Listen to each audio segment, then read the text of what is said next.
गिरिराज सिंह केंद्रीय मंत्री हैं, किसी से छुपा हुआ नहीं है। वो महिलाओं को लेकर, खासतौर मुस्लिम महिलाओं को लेकर के काफी कह सकते हैं अभद्र टिप्पणी किया है। उसको कैसे देख रहे हैं आप?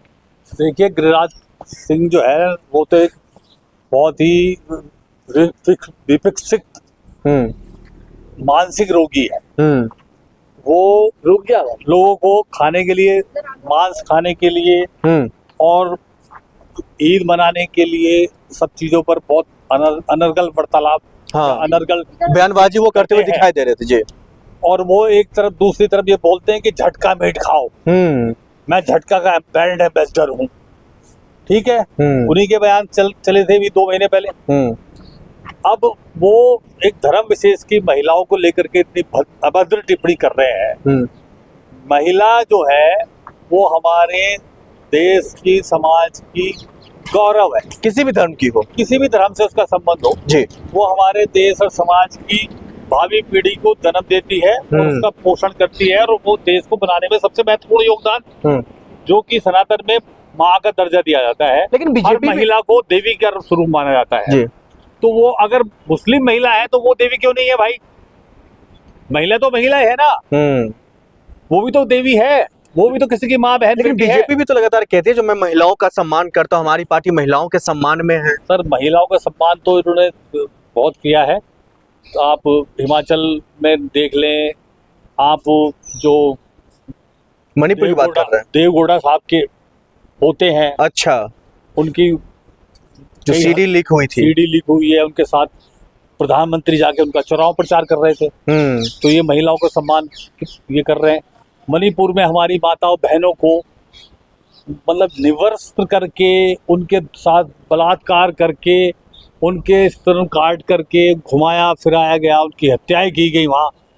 तब ये यहीं देश के प्रधानमंत्री थे, यहीं गृह मंत्री थे, यहीं ये सब लोग थे यहाँ पर। लेकिन गिरिराज सिंह जी की जहां तक की बात है तो वो तो लगातार ये भी कहते हुए दिखाई दे रहे थे, माफ कीजिए गिरिराज सिंह ने, अशोक यादव जो मधुबनी से सांसद हैं, वो तो कह रहे हैं जो ये लोग नमक हराम है, पैसा हमारा लेता है, कि अनाज हमारा लेता है और जो है वोट किसी और को करता है। इन जैसे लोगों को लिए क्या शब्द है आपका? देखिए, अशोक यादव जो है वो सबसे बड़ा नमक हराम है।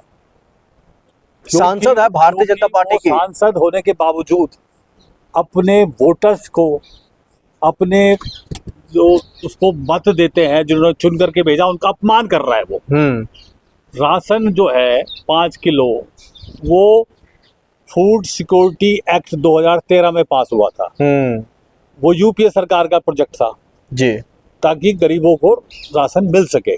मनमोहन सिंह जी के कार्यकाल में जी। और उस वक्त 30 करोड़ गरीब आइडेंटिफाई किए थे देश में, अगर मैं गलत नहीं हूँ तो। यूपीए 2 में 30 करोड़ लोगों को आइडेंटिफाई किया था कि वो गरीबी रेखा से नीचे है जी। और ये लोग 80 करोड़ लोगों को दे रहे हैं। तो इनके 10 साल के शासन काल में 80 करोड़ लोग गरीबी रेखा से नीचे चले गए। लेकिन सर, अब उनके बयान को ये जो अशोक यादव जो बोल रहा है, अशोक यादव के बाप ने नहीं दिया है राशन, या उसकी अम्मा ने कमा कर नहीं दिया है, वो उनका अधिकार है। वो सब लोग, गरीब लोग भी टैक्स पे करते हैं, इनडायरेक्ट टैक्स। एक माचिस की डिब्बी पर भी टैक्स होता है, एक साबुन की टिकिया पे भी टैक्स होता है। मतलब हर वो चीज जो घर में यूज होती है, कंज्यूमेबल आइटम्स है, वो सब पे टैक्स होता है। लेकिन सर, वो टैक्स का पैसा है, वो टैक्स का जो भारतीय जनमानस के थ्रू कलेक्ट किया जाता है, उसको ही तो सरकार दे रही है। ये भाजपा वाले, आरएसएस वाले अपने घरों से ला रहे हैं क्या? सर, सवाल आखिर में ये भी निकल कर आ रहा है, आखिरी सवाल का जवाब देते चलिए। जो कहा जा रहा है इनके इस बयान से बिहार चुनाव में काफी हद तक जो है इनको फायदा भी पहुंच सकता है। कहीं न कहीं महिलाएं हैं, कहीं न कहीं जो कुछ धर्म के जो लोग हैं वो उनकी तरफ झुकाव रख सकते हैं। इस तरह की भी बातें और सोशल मीडिया पर निकलने लग गई है। देखिए, हमारा जो भारतीय जनमानस है ना, वो बहुत भोला भाला है। वो लोग बहुत जल्दी तो भड़काए में आते हैं, बहुत जल्दी बहकाए में आते हैं। तो ये लोग जो भी बोलते हैं वो कहीं ना कहीं सोच करके बोलते हैं कि इसका जो है मुसलमान जो है और हिंदू जो है वो अलग अलग हो जाए। ठीक है सर, बहुत शुक्रिया बातचीत करने के लिए।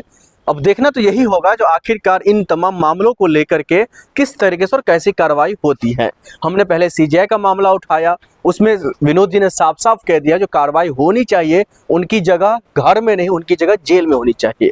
तो वहीं दूसरी तरफ गिरिराज सिंह के जो तमाम मामले हैं, उनकी जो तमाम बयानबाजी है या फिर अशोक यादव जी का है, इन तमाम मामलों को लेकर के भी जो है कहीं ना कहीं चाहे चुनाव आयोग हो या फिर सरकार हो, उन पर एक्शन लेना चाहिए, क्योंकि ये काफी मामूली सी बात नहीं है जो आप किसी धर्म विशेष की महिलाओं को लेकर के सो करके उठिए और कोई भी टिप्पणी करते हुए निकल जाइए। भले आप मंत्री हैं या फिर आप जो है सांसद हैं, लेकिन आप जनता के नौकर हैं।